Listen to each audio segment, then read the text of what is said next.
we're Board Game Opinions. My name is Jonathan Hicks. My name is Mo Windle. I'm Steve Rain. I'm Matt Pritchard. And we are here talking about the Spiel Des Jahres nominees that have been announced recently. The winner, I think, comes out in the middle of July. So there's a panel that vote on it, and they're going to decide which one wins the German Game of the Year. And this is like the family Game of the Year entry, really. And the three nominees are My City from Rainer Knizia, Nova Luna, Uwe Rosenberg has his name on that one, and Pictures, which is a kind of dexterity style communication game. Yeah, it's the only one we haven't had a chance to play yet. We're currently stuck in lockdown, so you can see that we're doing this over webcams.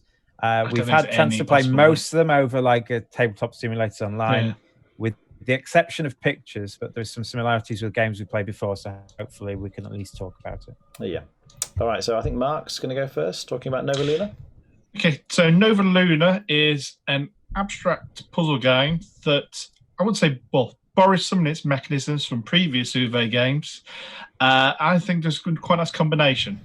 So the central mechanism is the time mechanism from Tokaido, where if I go I take a certain number of spots on the time, and then as long as your whatever piece is behind me, so maybe I go 7 forward, but take a 7 action, but then you take a 3 action. You can then keep going until you are are beyond me. So you might get more actions, but I will get possibly better actions, or however it works. It also links with the patchwork. You have essentially a moon going around. I guess it's like it's not really a clock, is it? It's essentially the faces of the moon in a little like thing, like a lunar cycle or something. Yeah, and you can essentially set tiles though in a circle, isn't it? Yeah, and like you can patchwork. essentially select the 3 that are beyond this moon piece. So you're limited to what's available based on this moving around. And when there's 2 or fewer left, you can elect to redraw them, or like grab them all out, refill them. So you're grabbing the tiles like that, and then you're placing the tiles in your own personal area, and you're placing them orthogonally to each other. And they'll essentially say, I need to be either touching or off one side a selection of colours. There won't necessarily be a selection of colours, so it might be this piece neither needs to be next to a light blue and a yellow, or from one of the 4 sides, it needs to be, must be able to take a path from it that gives you a light blue and a yellow next to each other. And that's it. So you're essentially taking pieces, filling this grid, trying to complete these little requirements, and every time you complete one, you get to put a disc down. Once you get rid of 20 discs, the first player to do that wins. The tricky thing, I think, is that like you might take a red tile and it says you need a blue and a yellow or something next to this. But then when you take a blue tile and put it next to it, the blue tile has its own goal on, which might include having a red tile, or it might not do. It might also have a yellow tile, and you're like, oh my God, but they both need to be next to a yellow tile. Can I connect blue-yellow, or do I need to go red-yellow, or what I need to do? I can't put yellow next to the one that doesn't, that needs to connect through the other one. So very quickly, like you take 1 or 2 tiles, like, okay, I'll put this here and I'll put this here, and then suddenly it kind of spirals out of control. It's like I've got so many tasks, and it becomes very difficult to figure out how they're all going to connect in a way that's actually going to score them for you. In terms of complexity, it is very similar in weight to Azul. It's very similar in theme to Splendor, i.e. they have none. It's very similar in thinkingness to Sagrada, just in terms of like the longer the game goes on, the more options you have on more restrictions. The options in this game, Sagrada, the restrictions. I've got time to think about it. However, the best bit, in my opinion, is the turn order mechanism about the tiles being worth different amounts. It's every tile's free to buy. There's no resource like in Patchwork, the buttons, but the ability to potentially have 2 or maybe even 3 turns in a row if you pick cheap enough tiles, but they generally don't have the easy or most goals on them. The thing that surprises me, I think, is the weight of the game. Like, I'm surprised it's been nominated for the Spiel because of how heavy it is. Like, it's AP prone, potentially, this one. It almost feels too heavy. If you've seen the nominations for Ken Spiel, I could have seen this swapping with Cartographers. Yeah. If they'd swapped, I wouldn't say that they were the wrong way around either way round. It feels like that it's Pictures and My City, and then it's Cartographers and Nova Luna, and then it's the Crew and King Style. It feels like there's 3 tiers, and these are the 2. They're very much the same weight. cartographers than this. Azul was a Spiel. It was a Spiel as well. Spiel. I mean, there's always a I will say with this, you taught me this in 3 or 4 minutes. Cartographers might take a little bit longer, but not much. Yeah. That's the one thing. The teach time on this is virtually non-existent. That's because you've played Patrick. Yeah, that's true. And you're clever. I think if you haven't played Patrick, especially this scoring, like it's very hard for Mark to explain it without the tiles in front of you. But when I explain it to him, this is how you do it there. And I think just explaining how this colours work and the scoring works, and they could be all touching the edge or one connected group from the edge. Okay, it's a bit like how you explain Azul scoring. But as soon as you go, okay, got it, then it's done. Yeah. So it's much easier to show than to tell. Yeah, I think so. So I think the scoring might not make sense if you're just told it, but as soon as you've got it, you're like, okay, got it. Yeah, that makes sense to me now. I think the comparison with Azul or Sagrada is perfect. It is very much that kind of game, and if you like that kind of game, I think you're going to like this one. I wasn't as keen just because it feels very dry and it's very thinky for what is a relatively simple rule set, and I guess that's one of the reasons why it's been nominated, is because the rule set is very simple, a bit like Azul. You take a tile, you place it on your board. Well, you've got no simple decisions. You've got 3 choices on your turn. You've got 3 choices. Some of those might give you another choice because you take a small enough piece. Yeah. And then when you get the tile, you've got load. The bigger your board, the more options you've got there. Yeah. And then you just need to be aware of how many of your tasks you're doing.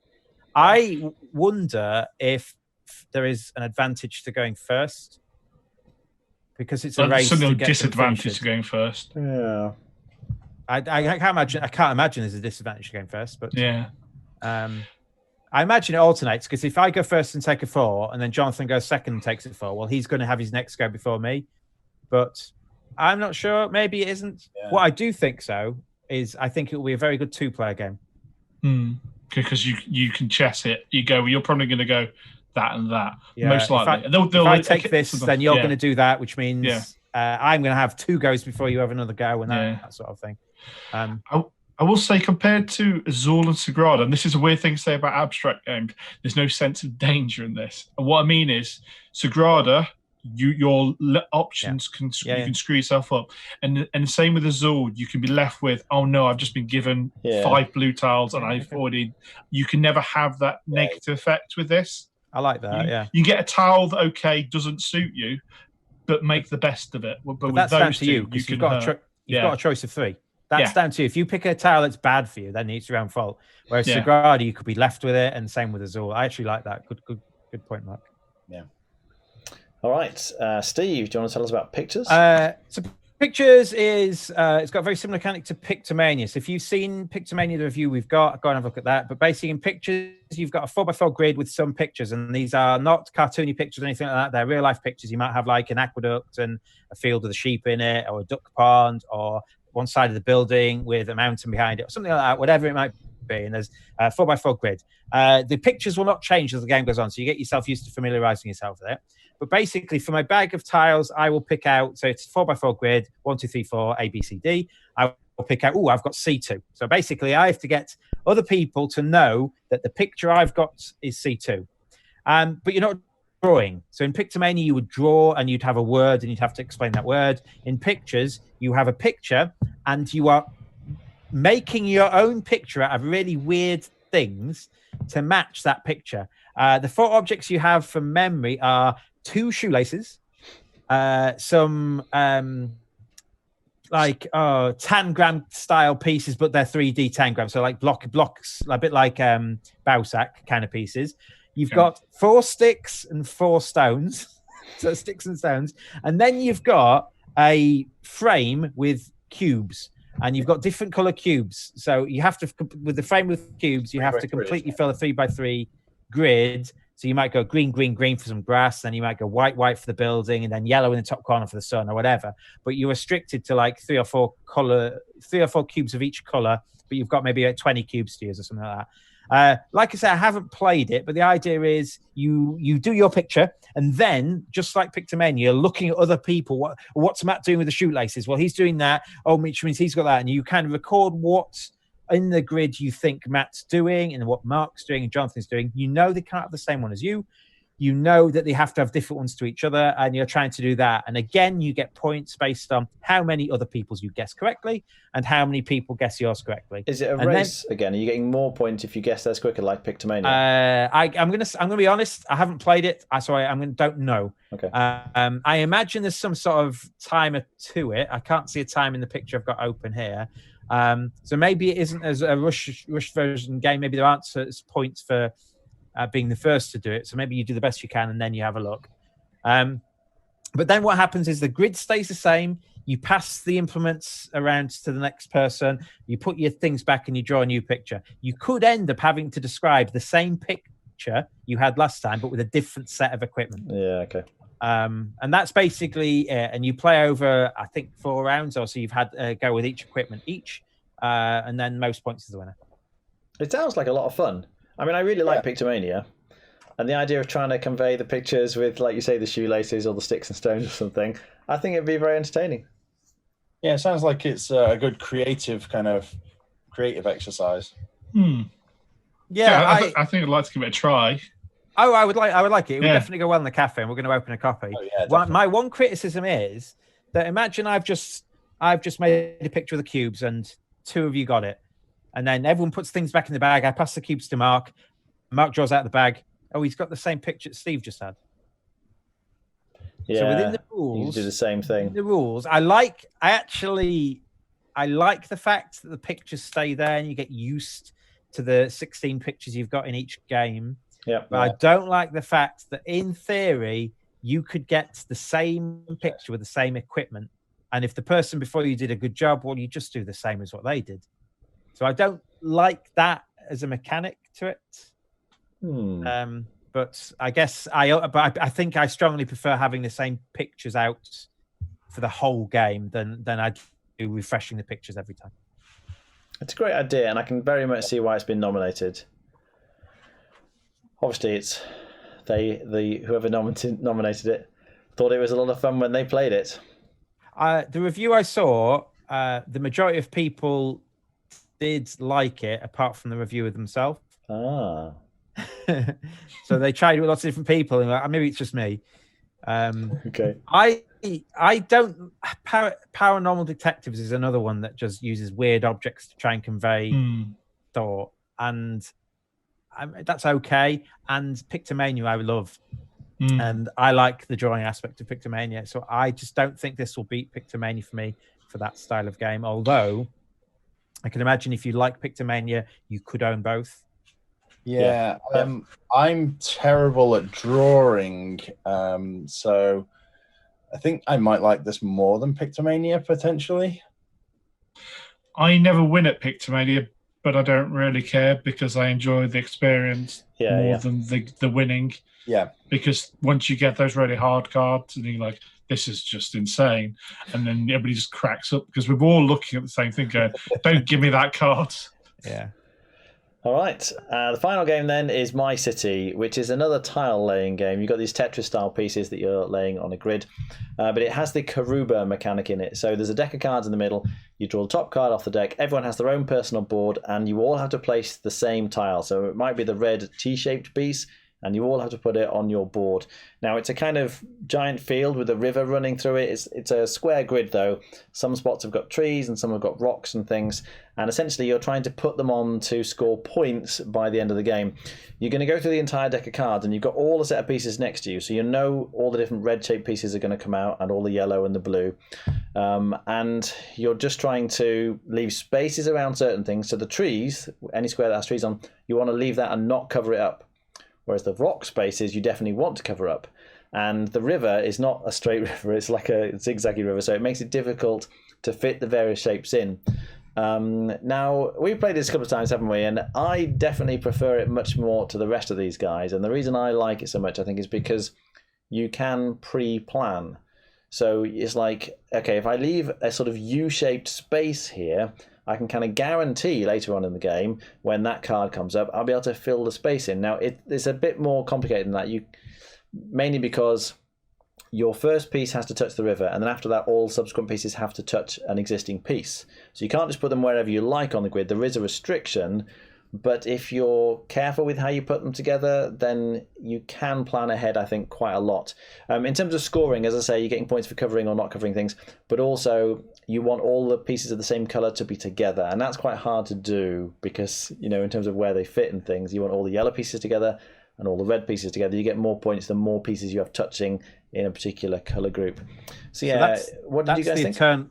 That's the eternal version of the game, isn't it? Oh, of course, yes. And the game itself is legacy. So as you do the legacy side of it, a lot of those things that Jonathan mentioned don't exist. And as you go through the legacy game, you add stickers to your board and you add extra things, and you now have church pieces and all that sort of stuff that goes to the board. So the version we've played is like mission 10 out of 24 or thereabouts, which is the fixed version of the game that you get that doesn't rely on the legacy pieces. So it's got the matching colours, which don't exist in the first game. It's got the churches which don't exist in the first game, but as you go through the legacy aspect of it, which we haven't done, we'll be honest to that, we haven't got access to because we're in lockdown at the moment, you will have a different experience to it to the game we've played. Yeah. What did you think? I find this very hard to rate because I didn't think it was as engaging as some of the tile laying games.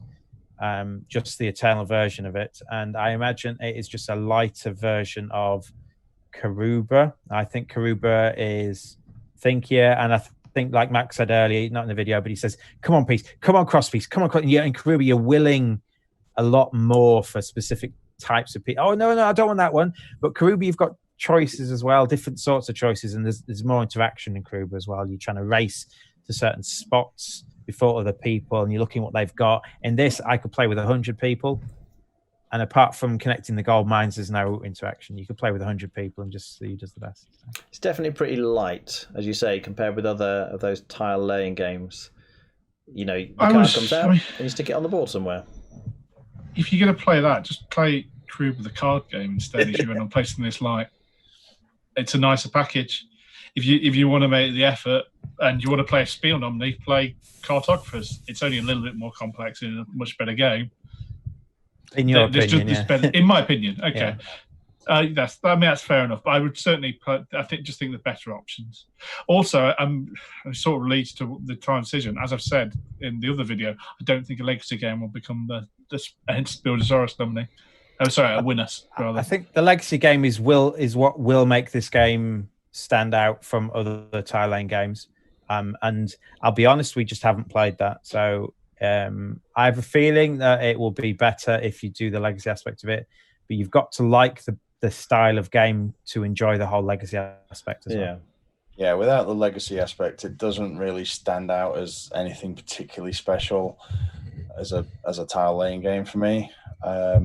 There's lots of them, and it doesn't do anything super new or interesting. It's fine. But it's just another in the many.